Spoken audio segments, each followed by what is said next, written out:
વિદ્યાર્થી મિત્રો, જય સ્વામિનારાયણ. આજના લેક્ચરની અંદર આપણે પ્રાણી સૃષ્ટિ અને એના અંતિમ ભાગમાં પહોંચી ગયા છીએ. આજના લેક્ચરમાં આજે આપણે સસ્તન વર્ગના જે પ્રાણીઓ છે એ પ્રાણીઓના લક્ષણોની ચર્ચા કરીશું. અત્યાર સુધીના લેક્ચરની અંદર વિદ્યાર્થીઓ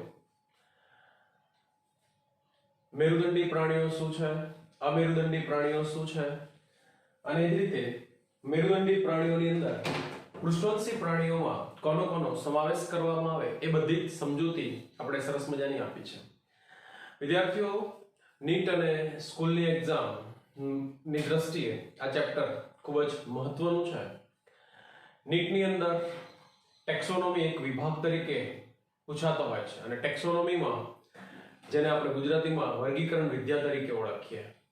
એટલે ટેક્સોનોમીની ખાસિયત એ છે કે જેમાં પ્રાણી સૃષ્ટિના પ્રશ્નો અને એ જ રીતે આપણું ત્રીજું જે ચેપ્ટર છે વનસ્પતિ સૃષ્ટિ, એના પણ પ્રશ્નો સૌથી વધારે આવતા હોય છે.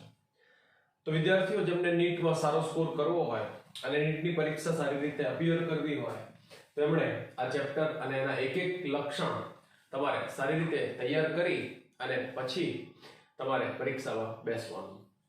મારો કહેવાનો મતલબ એવો છે કે જો તમે દરેકે દરેક વર્ગ, દરેકે દરેક સમુદાય કે પછી ઉપસમુદાય કે અનુસમુદાય જે કંઈ છે, તમે એની જો સરસ તૈયારી કરી અને પરીક્ષા આપો તો ઓબ્વિયસલી તમને કોઈ જગ્યાએ ક્યાંય તકલીફ નહીં પડે. એવું નથી બેટા કે પ્રશ્નો સીધે સીધા પૂછાતા હોય છે. કેટલીક વખતે પ્રશ્નો જે છે એ ફેરવીને પૂછાય અથવા પ્રશ્નો જેને આપણે સમજીએ કે શું કહેવા માંગે છે તો એ રીતે જો પ્રશ્નનો જવાબ આપવામાં આવે તો વિદ્યાર્થીઓ તમને લગભગ બધું આવડી જાય.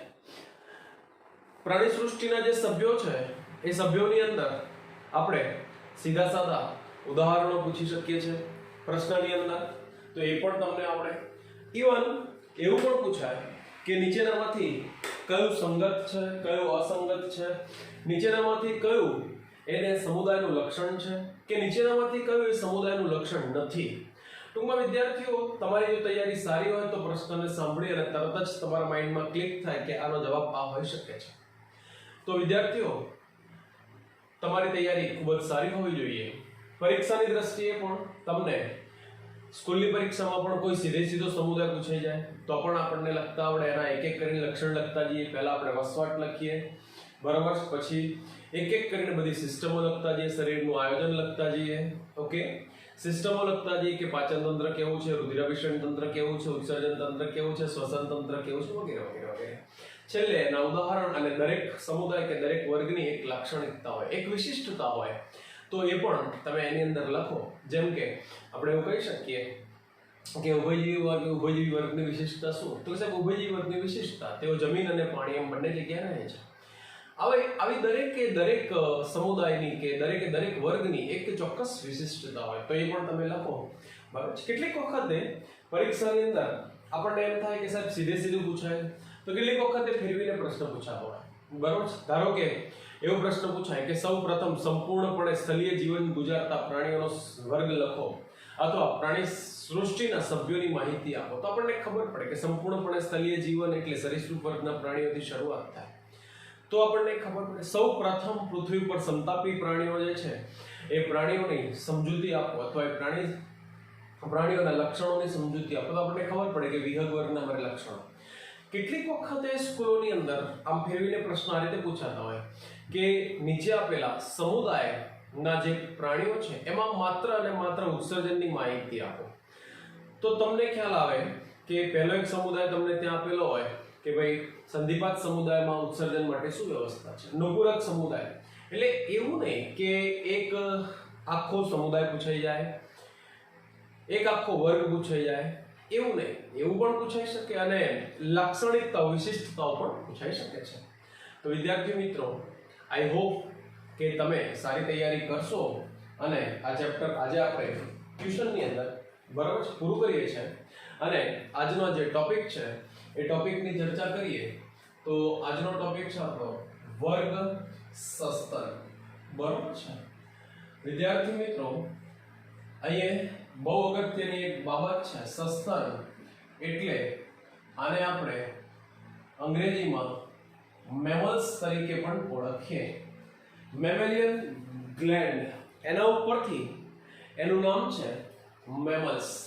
મેં આગળ પણ તમને કહ્યું છે એ પ્રમાણે કે દરેક શબ્દની એક વિશિષ્ટતા છે. દરેક શબ્દ એક ગ્રીક ભાષા અથવા તો એવું કહી શકાય કે સાહેબ લેટિન ભાષા ઉપરથી ઉતરી આવેલો છે.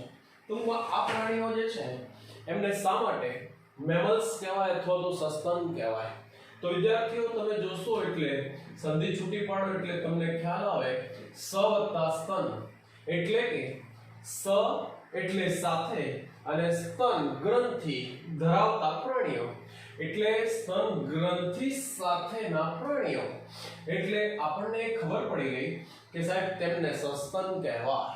બરોબર છે? અંગ્રેજીમાં મેમરી ગ્લેન્ડ એટલે કે સ્તન ગ્રંથિ ધરાવતા પ્રાણીઓ, મેમરી ગ્લેન્ડ એના ઉપરથી મેમલ્સ. ઓકે, તો અહીંયા તમને ખબર પડી ગઈ કે અહીંયા સસ્તનનો અર્થ શું થાય. ચલો આવડે. હવે બહુ અગત્યની આપણે આમની વિશિષ્ટતા આપીએ કે આ પ્રાણીઓની ખાસિયત શું છે. તો કે સાહેબ આ પ્રાણીઓની ખાસિયત એ છે કે આ પ્રાણીઓમાં એવું કહી શકાય કે સ્તન ગ્રંથિ આવેલી છે. સ્તન ગ્રંથિઓ આવેલી હોય. બરાબર છે? આ વર્ગના પ્રાણીઓની ખાસિયત એ કે તેમાં બે જુદા જુદા પ્રાણીઓ છે, એક નર અને બીજું માદા છે. લિંગભેદ સ્પષ્ટ જોવા મળે છે એટલે નર માદા બંને છે અને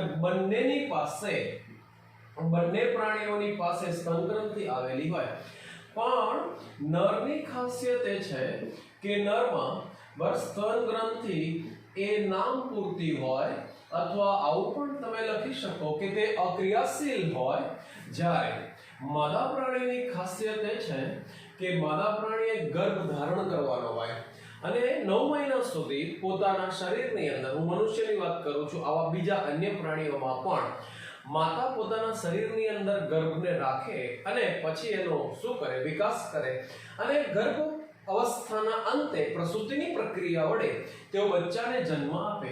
એટલે માદા શું કરે તો કે સાહેબ માદા બરાબર બાળ પ્રાણીને જન્મ આપે અને આ બાળ પ્રાણીને અથવા તો જે શિશુ છે એ શિશુને ખોરાક તરીકે એવું કહી શકાય કે આ જે શિશુ છે એ શિશુને ખોરાક અથવા તો પોષણ માટે બરાબર શું કરે તો કે સાહેબ સ્તન ગ્રંથિમાંથી દૂધનો સ્ત્રાવ કરે. એટલે આપણે એવું કહી શકીએ કે માદાની અંદર સ્તન ગ્રંથિ કેવી છે તો કે સાહેબ માદાની અંદર સ્તન ગ્રંથિ ક્રિયાશીલ હોય અને પોતાના જે નવજાત શિશુ છે, પોતાનું જે બાળક છે એ બાળકના પોષણ માટે શું કરાવે તો કે સાહેબ બાળકના પોષણ માટે બહુ અગત્યની સમજૂતી આપી મેં દૂધનો સ્ત્રાવ કરાવે. ટૂંકમાં અહીં આપણે એવું કહી શકીએ કે નવજાત શિશુ બરાબર લગભગ 4 મહિના 6 મહિના સુધી પોતાની જે માતાની સ્તન ગ્રંથિ છે એ માતાની સ્તન ગ્રંથિમાંથી દૂધનો ખોરાક તરીકે ઉપયોગ કરે છે. માટે એવું કહેવાય કે સાહેબ માટે માદાની અંદર સ્તન ગ્રંથિ આપણે કેવી લખી તો સાહેબ માદાની અંદર સ્તન ગ્રંથિ એ ક્રિયાશીલ છે. એટલે આમ આવા જે પ્રાણીઓ છે આવા પ્રાણીઓમાં સ્તન ગ્રંથિની હાજરી બરાબર છે એ આ પ્રાણીઓનું અનન્ય લક્ષણ કહેવાય બેટા. બરાબર છે? માટે આ પ્રાણીઓને બહુ અગત્યનો શબ્દ લખ્યો મેં, અનન્ય લક્ષણ, બરાબર, યુનિક કેરેક્ટર છે. માટે આ પ્રાણીઓને આપણે શું કહીએ તો સાહેબ તેમને સસ્તન તરીકે ઓળખવામાં આવે. ચલો વિદ્યાર્થીઓ, હવે બીજું એક સરસ મજાનું લક્ષણ આપીએ તો એમનો વસવાટ શું છે. તો એવું કહી શકાય કે સાહેબ આ પ્રાણીઓ અત્ર તત્ર સર્વત્ર, બરાબર, કોઈ જગ્યા એવી બાકી ના હોય કે જ્યાં આ પ્રાણીઓ ન જોવા મળે. એટલે કે એવું કહેવાય કે સાહેબ આ પ્રાણીઓ જમીન, પાણી, હવા એમ બધી જ જગ્યાએ શું કરે છે તો સાહેબ બધી જ જગ્યાએ પોતાનો વસવાટ બનાવે છે અથવા તો તે વસતા આપણને જોવા મળે છે. ટૂંકમાં બધા જ પ્રકારના નિવાસ સ્થાનોમાં આ પ્રાણીઓ પર આપણને જોવા મળે. જેમ કે એવું કહી શકાય તો સાહેબ કેટલાક પ્રાણીઓ ધ્રુવ પ્રદેશ ઉપર જોવા મળે, આપણને નામ ખબર છે, જેમ કે પોલર બિયર છે, બર્ફીલો રીંછ અથવા આ બર્ફીલો દીપડો છે, રેનડિયર છે, બરાબર છે, વગેરે વગેરે. કેટલાક જે પ્રાણીઓ છે એ આપણને પર્વતો ઉપર પણ જોવા મળે, કેટલાક હરણની જે જાતો છે. કેટલાક પ્રાણીઓ જેમ કે આપણને રણ પ્રદેશમાં જોવા મળે, જેમ કે ઊંટ છે અને બીજા અન્ય જે પ્રાણીઓ છે, બરાબર. અને એ જ રીતે કેટલાક જે પ્રાણીઓ છે એ હવામાં ઉડવાનું પણ અનુકૂલન ધરાવે છે. તમારી સમજ માટે અહીં એક પ્રાણીનું નામ લખું એટલે આવડે બેટા. તો નામ આપ્યા આપણે ચામાચીડિયું. અને કેટલાક પ્રાણીઓ એવા પણ છે કે તેઓ જલીય વસવાટને અનુકૂલન ધરાવતા હોય. જલીય વસવાટ એટલે કે પાણીની અંદર, જેમ કે અહીંયા ફરી પાછું એક નામ લખું એટલે આવડે બેટા. તો વેલ માછલી અથવા તો બ્લુ વેલ જેવા જે પ્રાણીઓ છે.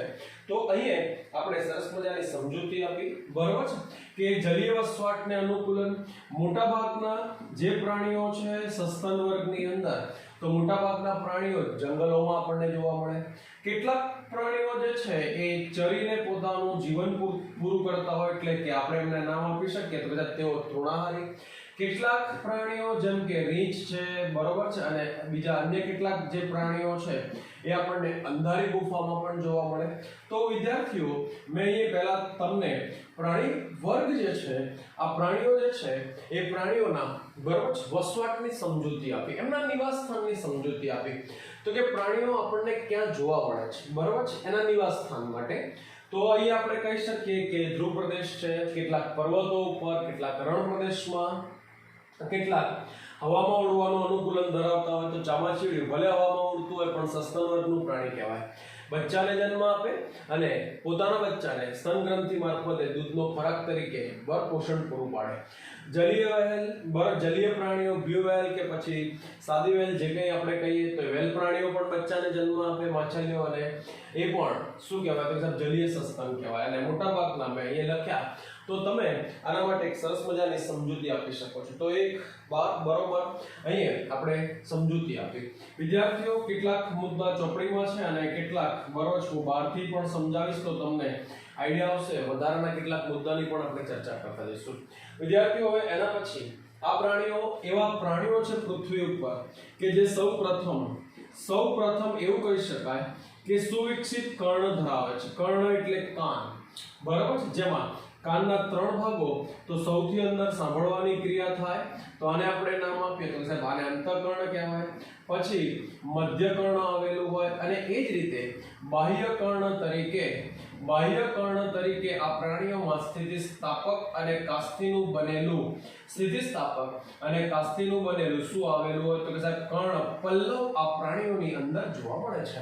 તો વિદ્યાર્થીઓ, તમને એક ખ્યાલ આવી ગયો કે અહીંયા મોટે ભાગે બરચ કર્ણપલ્લવનો વિકાસ થયેલો હોય. વિદ્યાર્થી મિત્રો, મોટા ભાગના સસ્તન પ્રાણીને તમે જોશો તો એમની પાસે મેં જે પકડી રાખ્યો અને કર્ણપલ્લવ કહેવાય. આ બાહ્ય કર્ણનો ભાગ છે, એટલે કે બાહ્ય કર્ણ હવે કેવું છે તો કે સાહેબ બાહ્ય કર્ણ વિકસિત છે અને એમની પાસે સ્થિતિસ્થાપક શું આવેલો હોય તો સાહેબ સ્થિતિસ્થાપક કર્ણપલ્લવનો વિકાસ થયો. વિદ્યાર્થી મિત્રો, ધ્યાન રાખવાનું કે કર્ણપલ્લવ એ છે ને બેટા શું છે તો કે સાહેબ કાસ્થીની બનેલી સ્નાયુમય રચના છે. આપણી ખાસિયત એ છે, મનુષ્ય શરીરની ખાસિયત એ છે કે કર્ણપલ્લવ છે ને આપણા શરીરની અંદર એમાં આવેલા જે સ્નાયુઓ છે એ સ્નાયુઓ અવશિષ્ટ અંગો છે. અવશિષ્ટ અંગોનો મતલબ એવો કરવાનો કે જેમની હાજરી હોય પરંતુ શરીરની અંદર હવે એમનું કોઈ કાર્ય હોતું નથી. તો આવા જે અંગો છે એવા અંગોને આપણે વેસ્ટિજિયલ અંગો અથવા તો અવશિષ્ટ અંગો તરીકે ઓળખીએ છીએ. તો તમને ખ્યાલ આવી ગયો કે મનુષ્ય શરીરની અંદર કર્ણપલ્લવ છે, બીજા પ્રાણીઓની અંદર પણ કર્ણપલ્લવ છે, પણ આપણી પાસે કર્ણપલ્લવના સ્નાયુ કેવા છે તો કે સાહેબ અવશિષ્ટ અંગ છે, બરાબર, જેમનું શરીરમાં કોઈ કાર્ય નથી. આપણા કાનની રચના એ પ્રકારની છે કે જેમાં વચ્ચે ખાડા જેવી રચના બને, જુદી જુદી દિશામાંથી આવતો જે અવાજ છે એ બધો જ આ ખાડાના ભાગમાં ભેગો થાય અને આપણી કર્ણનલિકાની અંદર પ્રવેશે. જ્યારે તમે અન્ય બીજા જે પ્રાણીઓ છે જેમ કે કૂતરા છે, બિલાડા છે કે અન્ય જે કંઈ પ્રાણીઓ છે એમની આજુબાજુ કે પાછળ ઊભા રહીને જ્યારે અવાજ કરો તો તેઓ પોતાના કર્ણપલ્લવને ઊંચા કરે અને ફેરવે. એટલે મારો કહેવાનો મતલબ એવો કે એમની અંદર જે સ્નાયુ છે એ કેવા તો કે સાહેબ એ સ્નાયુ ક્રિયાશીલ હોય. તો બીજો એક સરસ મજાનો મુદ્દો વિદ્યાર્થી મિત્રો મેં તમને સરસ મજાનો મુદ્દો એક સમજાવ્યો. તમે ફરી પાછો બરોબર બીજો એક મુદ્દો આપણે લખી શકીએ કે આ પ્રાણીઓની ખાસિયત એ છે કે તેઓમાં પાચન માર્ગ કેવો તો કે સાહેબ પાચન માર્ગ સંપૂર્ણ હોય. ફરી બોલું તો કે સાહેબ પાચન માર્ગ સંપૂર્ણ હોય અને કેવો હોય તો કે સાહેબ વિકસિત હોય. પાચન માર્ગની ખાસિયત એ છે કે મુખદ્વાર ખોરાક ગ્રહણ કરવા માટે આવેલું હોય અને અપાચિત ખોરાક જે છે એનો નિકાલ કરવા માટે કેવું તો કે સાહેબ પાછળના ભાગે શું આવેલું હોય તો કે સાહેબ મળદ્વાર આવેલું હોય. અને સસ્તન વર્ગના પ્રાણીઓની ખાસિયત એ કે એમના પાચન માર્ગની સાથે પાચન ગ્રંથિઓ પણ આવેલી હોય. એટલે કે મેં બોર્ડ ઉપર લખ્યું કે પાચક ગ્રંથિઓ યુક્ત હોય. પાચક ગ્રંથિઓ એટલે કઈ કઈ તો કે સાહેબ મોઢાની અંદર મુખમાં હોય અને લાળ ગ્રંથિ કહેવાય. પછી પાચન માર્ગની રચનામાં પણ બહારની બાજુએ એક યકૃત તો એ પાચક ગ્રંથિ કહેવાય કે જે પિત્તરસનો સ્ત્રાવ કરે. પછી જઠર અને નાના આંતરડાની વચ્ચે બરાબર અંગ્રેજીનો યુ આકારનો ભાગ બને ત્યાં સ્વાદુપિંડ આવેલો તો એ પણ પાચક ગ્રંથિ કહેવાય. તો વિદ્યાર્થી મિત્રો સ્વાદુપિંડ સ્વાદુરસનો સ્ત્રાવ કરે તો આમ પાચક ગ્રંથિઓ યુક્ત શું આવેલો હોય પાચન માર્ગ આવેલો હોય.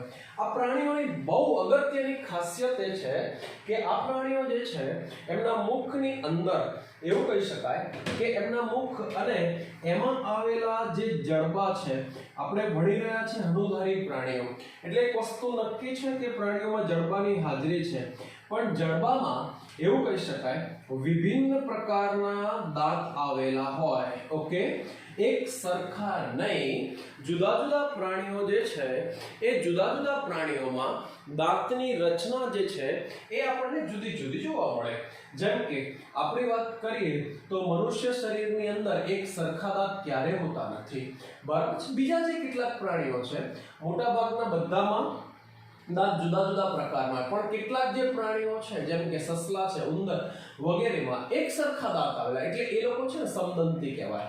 આપણી પાસે દાંતની રચના જુદી જુદી છે એટલે આપણા દાંત કેવા કહેવાય તો સાહેબ વિષમદંતી કહેવાય. જેમ કે અહીં કેટલાક નામ લખું એટલે તમને ખ્યાલ આવી જાય કે સાહેબ બરોબર જડબાની અંદર જડબામાં આવેલા જે ખાડા છે જેને આપણે પેઢા કહીએ એની અંદર તો એક પ્રકારના દાંત આપણે એને શું નામ આપીએ તો સાહેબ છેદક પ્રકારના દાંત કહેવાય. બીજા તો કે સાહેબ બીજા દાંત જે છે એને આપણે નામ આપીએ તો સાહેબ એને રાક્ષી દાંત કહેવાય. ત્રીજા તો સાહેબ ત્રીજા દાંત જે છે એને આપણે નામ આપીએ બરાબર છે તો આગળના ભાગે હોય એને અગ્રદાઢ અને એની પાછળ હોય તો સાહેબ એને દાઢ કહેવાય. તો અહીંયા તમને સરસ મજાની ખબર પડી ગઈ કે આવા 4 પ્રકારના દાંત એમના જડબાના ખાડાની અંદર આવેલા હોય. છેદક શું કામ કરે તો સાહેબ છેદક જે છે એ ખોરાકને બરાબર શું કરે તો સાહેબ ખોરાકને ફાડવાનું કામ કરે. ખોરાક જે છે એને શું કરે તો સાહેબ ખોરાક જે છે એને ચીરવાનું કામ કરે. રાક્ષી દાંત તો સાહેબ રાક્ષી દાંત અણીદાર હોય બરાબર છે એ પણ શું કરે તો સાહેબ ખોરાકને ચીરવાનું કામ કરે. અગ્રદાઢ અને દાઢ કે જેની સપાટી પહોળી હોય જેમ ઘંટીના બે પડની વચ્ચે અનાજ મૂકવામાં આવે અને અનાજનો બારીક ભૂક્કો થઈ લોટ બની જાય એમ અહીં પણ એવું કહી શકાય કે સાહેબ અહીંયા પહોળી સપાટી ધરાવતી જે અગ્રદાઢ અને દાઢ છે એમાં જ્યારે ખોરાક જાય એટલે ખોરાક દળાય વડાય અને બારીક ભૂક્કો બની જાય. તો વિદ્યાર્થી મિત્રો તમને આ પ્રાણીઓના જડબાની ખાસિયત જડબાની જે સમજૂતી છે એની બરાબર તમને ખ્યાલ આવી ગયો. એના પછી બીજો બહુ અગત્યનો મુદ્દો છે તો કે સાહેબ પ્રાણીઓની અંદર એવું કહી શકાય કે બંધ પ્રકારનું શું આવેલું હોય તો કે સાહેબ બંધ પ્રકારનું રુધિરાભિસરણ તંત્ર આવેલું હોય. બંધ પ્રકારનું રુધિરાભિસરણ તંત્ર અને બહુ અગત્યની સમજૂતી આગળથી ભણતા કે વિહગ વર્ગની અંદર 4 ખંડોનું બનેલું હૃદય એટલે ત્યાંથી શરૂઆત થઈ ગઈ છે. એટલે આપણી પાસે એટલે કે સસ્તન વર્ગના પ્રાણીઓમાં પણ હૃદય કેવું તો કે સાહેબ ચતુષ્ખંડી હોય. પણ જો તમે ગયું લેક્ચર બરોબર ધ્યાનથી જોયું હોય અને સાંભળ્યું હોય તો મેં એક બાબત તમને કહી હતી કે વિહગ વર્ગના પ્રાણીઓની ખાસિયત છે કે હૃદયમાંથી નીકળતી મહાધમની કમાન ડાબી બાજુ વળવાને બદલે જમણી બાજુ વળે. સસ્તન પ્રાણીઓમાં એવું નહીં તો આપણે એવું કહી શકીએ કે સાહેબ મહાધમની કમાન એ કઈ બાજુએ તો કે સાહેબ મહાધમની કમાન ડાબી બાજુ વળે છે. ઓકે અને પછી શરીરના જુદા જુદા ભાગોમાં રુધિર પહોંચાડવાનું કાર્ય કરે. તો અહીંયા બીજી એક સરસ મજાની સમજૂતી આપણે આપી આ પ્રાણીઓ તો સાહેબ આ પ્રાણીઓની શ્વસન માટેની ખાસિયત આપણે આપીએ તો સાહેબ આ પ્રાણીઓમાં શ્વસનની પ્રક્રિયા કરવા માટે શું આવેલું હોય તો મોટા ભાગના બધા જ પ્રાણીઓ એવા છે કે જેમાં શ્વસનની પ્રક્રિયા કરવા માટે સુવિકસિત ફેફસા આવેલા હોય. એટલે કે ફેફસા દ્વારા તેઓ શું કરે છે તો કે ફેફસા દ્વારા તેઓ શ્વસનની પ્રક્રિયા કરે. પણ શ્વસનની જે ક્રિયા છે એ ક્રિયાની અંદર બરોબર મદદરૂપ એવું એક અંગ આવેલું હોય. આપણને બધાને ખબર છે કે આપણું શરીર જે છે અથવા તો અન્ય પ્રાણીઓનું શરીર શીર્ષ પછી એમનો જે ધડ પ્રદેશ છે એ આવા બે ભાગોમાં વિભાજિત થયેલો હોય, એક ઉરસ હોય અને બીજું ઉદર હોય. ઉપરના ભાગને ગરદનથી નીચેનો ભાગ જે છે આટલે સુધીનો ભાગ ઉરસ કહેવાય અને એના પછીનો નીચેનો ભાગ પેટનો એટલે કે એ ઉદર કહેવાય. પણ આ બંનેને છૂટો પાડતો એક આડો પડદો આવેલો હોય બેટા, એને આપણે ડાયાફ્રામ અથવા આને આપણે બરોબર છે. બહુ અગત્યની ખાસિયત, હું કેટલાક મુદ્દા નીટના પોઈન્ટ ઓફ વ્યૂ થી ચલાવીશ એટલે તમને ખ્યાલ આવી જાય. બરાબર છે, નીટ માટે બહુ અગત્યની સમજૂતી છે. તો અહીંયા બંને વચ્ચે એક આડો પડદો સ્નાયુનો બનેલો, બરાબર, જેને આપણે નામ આપ્યું તો સાહેબ એને ઉરોદર પટલ કહેવાય, એટલે કે ઉરોદર પટલ આવેલો હોય. અને આ ઉરોદર પટલ શ્વાસોચ્છ્વાસની પ્રક્રિયા જે છે એમાં મદદરૂપ થાય. બરાબર, તમને થોડો ખ્યાલ આવી જાય અને આગળ આપણે ડિટેલમાં ભણીશું એટલે તમને ખ્યાલ આવી જશે કે જ્યારે આપણે શ્વાસની ક્રિયા કરીએ છીએ, શ્વાસ એટલે O2 યુક્ત હવાને અંદર લઈ જવું, બરાબર, ત્યારે ઉરોદર પટલ શું કરે તો કે સાહેબ ઉરોદર પટલ નીચે ખેંચાય. નીચે ખેંચાય એટલે ઉપરનો વિસ્તાર ઉરસ કહ્યું મેં થોડી વાર પહેલા, ઉરોદર પટલ નીચે જાય તો ઉરસનો વિસ્તાર મોટો બને એટલે ફેફસા જે છે એને ખુલવા માટે જગ્યા મળે, વધુ ને વધુ ઓક્સિજન યુક્ત હવા એની અંદર સમાવી શકે. બરાબર છે, પણ સ્નાયુનો ગુણધર્મ છે એક વખત સંકોચન પામશે તો બીજી વખત વિસ્તરણ કરશે, એટલે એ દરમિયાન O2 યુક્ત હવા અંદર જતી રહે અને હવામાં રહેલા O2 અને શરીરમાં આવેલી જે CO2 છે ફેફસાની અંદર રુધિર મારફતે, એટલે એનું એક્સચેન્જ થઈ જાય. બરાબર, એને વાયુઓની આપલે થઈ જાય એટલે ફેફસામાંથી O2 રુધિરમાં પહોંચી જાય, રુધિરમાંથી CO2 ફેફસામાં આવી જાય. એટલે પેલો હવે ઉરોદર પટલ શું કરે, પોતાની મૂળ સ્થિતિમાં આવે એટલે પાછી પોતાની જગ્યા ઉપર આવી જાય. બરાબર, એટલે શું થાય તો કે સાહેબ ઉરસ ગુહા જે પહોળી બની હતી એ હવે સાંકડી બની જાય, અંદર રહેલા ફેફસા ઉપર દબાણ થાય, દબાણ થાય એટલે CO2 યુક્ત હવા બહાર આવે જેને આપણે ઉચ્છ્વાસ કહીએ. ટૂંકમાં શ્વાસોચ્છ્વાસની ક્રિયામાં બહુ જ અગત્યનો ભાગ ભજવે છે એવું પણ આપણે સરસ મજાનું કહી શકીએ. તો વિદ્યાર્થી મિત્રો, મેં એક સરસ મજાનો મુદ્દો તમને આમની અંદર શીખવાડ્યો. એમના પછી બીજી બહુ અગત્યની ખાસિયત, તો આ પ્રાણીઓમાં ઉત્સર્જનની ક્રિયા કરવા માટે બધા જ સસ્તન પ્રાણીઓની ખાસિયત છે કે એમની પાસે કિડની આવેલી હોય, એટલે કે એક જોડ શું આવેલા હોય તો કે સાહેબ એક જોડ મૂત્રપિંડ આવેલા હોય. બરાબર છે, કે જે મારફતે શરીરમાં ઉત્પન્ન થતા નક્કામાં જે ઉત્સર્ગ પદાર્થો છે એનો નિકાલ કરી શકાય. બીજું તો પ્રાણીઓના શરીરની ઉપર, બરાબર છે વિદ્યાર્થીઓ, આગળ આપણે શીખવાડેલું છે કે કંકાલ બે પ્રકારના હોય. બરાબર છે, એક શરીરની ઉપર હોય, ચામડીની સપાટી ઉપર હોય તો એને આપણે નામ આપીશું બહિર્કંકાલ કહેવાય, અને એ જ રીતે શરીરની અંદર હાડકાનું બનેલું હોય એટલે કે અસ્થિ અથવા કાસ્થિનું બનેલું હોય તો એને આપણે નામ આપીશું અંતઃકંકાલ કહેવાય. અંતઃકંકાલ તો કે સાહેબ એ કાસ્થિનું બનેલું અથવા અસ્થિનું બનેલું આપણા શરીરને આકાર આપે.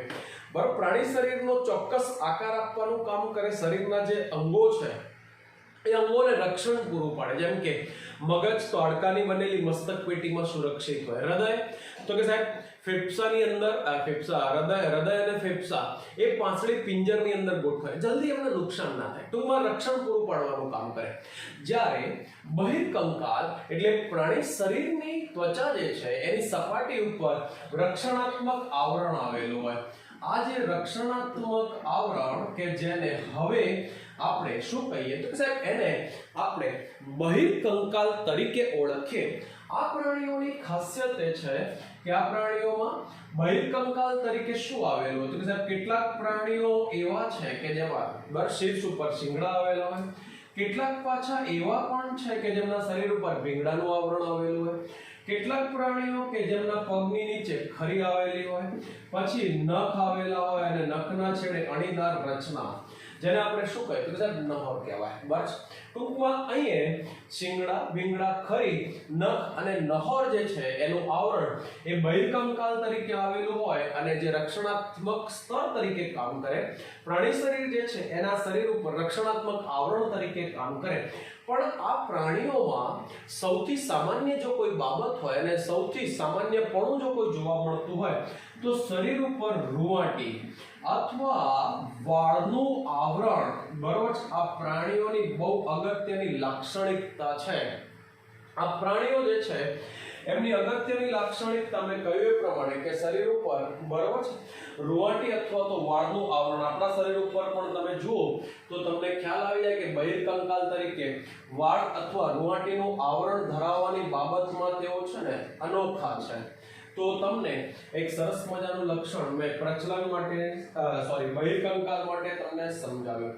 આ પ્રાણીઓ જે છે એ પ્રાણીઓની બીજી એક બહુ અગત્યની ખાસિયત કે પ્રાણીઓમાં પ્રચલનની ક્રિયા કરવા માટે શું આવેલા હોય તો કે સાહેબ પ્રચલનની ક્રિયા કરવા માટે બે જોડ ઉપાંગો આવેલા હોય અને આ બે જોડ ઉપાંગો જે છે એ જુદા જુદા પ્રકારના કાર્યો જેમ કે કેટલાક પ્રાણીઓની અંદર ઉપાંગો એવું કહી શકાય ચાલવાની ક્રિયા, કેટલાક પ્રાણીઓની અંદર એવું કહી શકાય કે સાહેબ ઉપાંગો દોડવાની ક્રિયા કરવા માટે, પછી કેટલાક જે પ્રાણીઓ છે એ પ્રાણીઓમાં એવું કહી શકાય કે વૃક્ષોની જે ડાળી છે એ વૃક્ષોની ડાળી પકડવા માટે, બરાબર, કેટલાકમાં દરમાં ઘૂસવા માટે, આરોહણ કરવા, તરવા અને ઉડવા માટે.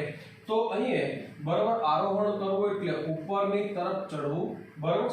કેટલાકમાં ઉંદર જેવા પ્રાણીઓ જે છે એ દરની અંદર પ્રવેશે, દરની અંદર રહે એટલે દરમાં ઘૂસવા, બરાબર. કેટલાકમાં આરોહણની ક્રિયા કરવા માટે.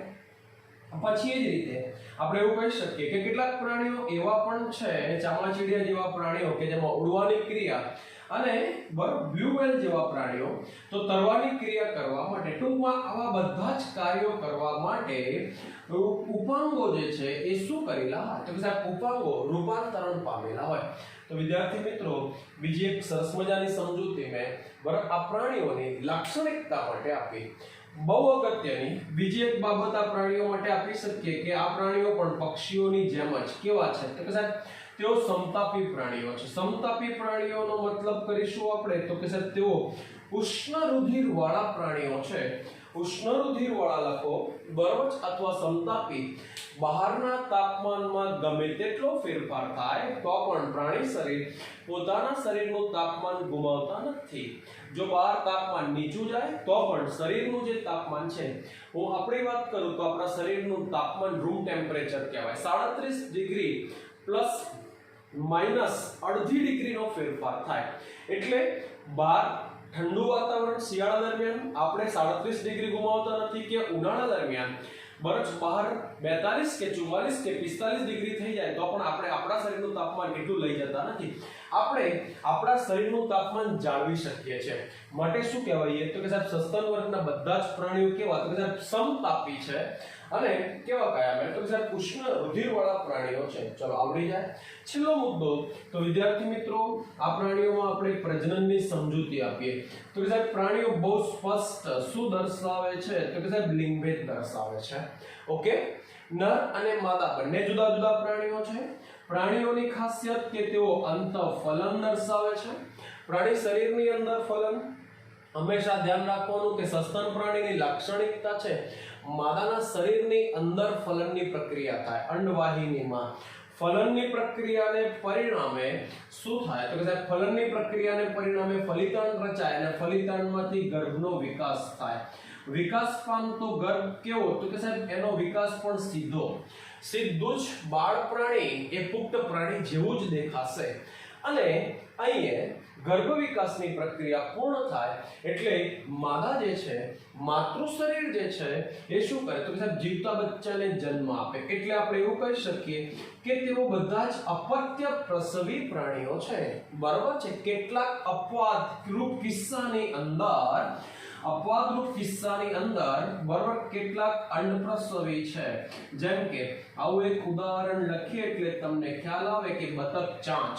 આકૃતિ ચોપડીમાં છે બેટા, બરોબર, બધા ધ્યાનથી જોશો એટલે ખ્યાલ આવશે કે બતક ચાંચ જેવું પ્રાણી કે જે સસ્તન હોવા છતાં પણ ઈંડા મૂકે છે.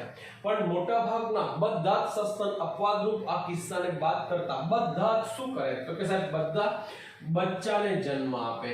એટલે તમને આ બે શબ્દો પણ ખબર પડી ગઈ.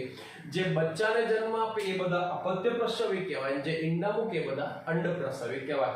તો વિદ્યાર્થીઓ એક સરસ મજાનો ચોપડીમાં થોડુંક લિમિટેશન સાથે આપેલું છે પણ મેં કેટલાક વધારાના લક્ષણો સાથે તમને એક સરસ મજાનો વર્ગ શીખવાડ્યો. આશા રાખું કે તમને આ વર્ગમાં સરસ મજાની સમજૂતી ખબર પડી ગઈ હશે, તમને આવડી ગયો હશે. બરોબર સમજ્યા પછી અને તમે આને તમારી નોટબુકમાં લખી અને તૈયાર કરી નાખો અને એવી આશા કે તમે મને હોમવર્કમાં મોકલી આપો. આટલા મુદ્દા તમે ધ્યાનમાં રાખો એટલે તમારું કામ પૂરું થઈ જાય. ઉદાહરણ આપણી ચોપડીમાં આપેલા છે, એટલા બધા ઉદાહરણમાંથી તમે કોઈ પણ 4 કે 5 લખી શકો છો. કયા કયા ઉદાહરણ છે તો આપણે જોઈ કહી શકીએ કે સાહેબ અહીંયા ચામાચીડિયું, બરાબર, પછી કાંગારો છે, ઊંટ છે, ઉંદર છે, મનુષ્ય છે, બરાબર છે, પછી બ્લુ વ્હેલ જલીય સસ્તન કહેવાય, વાઘ, સિંહ, હાથી, ઘોડો, બરાબર, ડોલ્ફિન, આ પણ બધા શું છે તો સાહેબ સસ્તન વર્ગના પ્રાણીઓના લક્ષણો છે. વિદ્યાર્થીઓ, આજનું લેક્ચર પૂરું કર્યું અને અહીંયા સસ્તન વર્ગના પ્રાણીઓની લાક્ષણિકતા આપણે પૂરી કરી અને સાથે સાથે આજે આપણું આ ચોથું ચેપ્ટર પણ પૂર્ણ થાય છે. વિદ્યાર્થીઓ, તમે શરૂઆતના તબક્કામાં છો એટલે તમને ઇન્ટરેસ્ટ પડે, તમને ઇન્ટરેસ્ટિંગ લાગે એટલા માટે હવે આપણે પાંચમું ચેપ્ટર સ્ટાર્ટ કરીશું. થોડુંક વનસ્પતિ વિશે આપણે ભણીશું. Okay, good bye.